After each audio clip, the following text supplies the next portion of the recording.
building.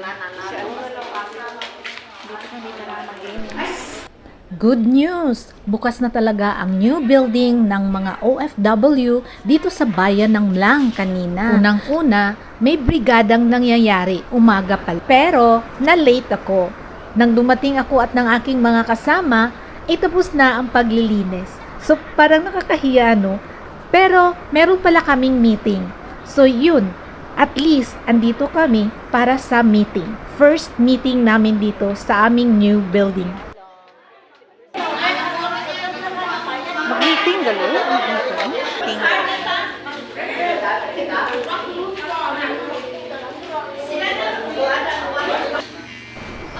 Ang agenda ng aming meeting ay ang paghahanda or preparation ng turnover nitong building sa mga susunod na araw. Kaya maraming salamat sa aming mahal na mayor na gumawa ng initiative para mapatayo na ang aming building dito sa bayan ng Mlang.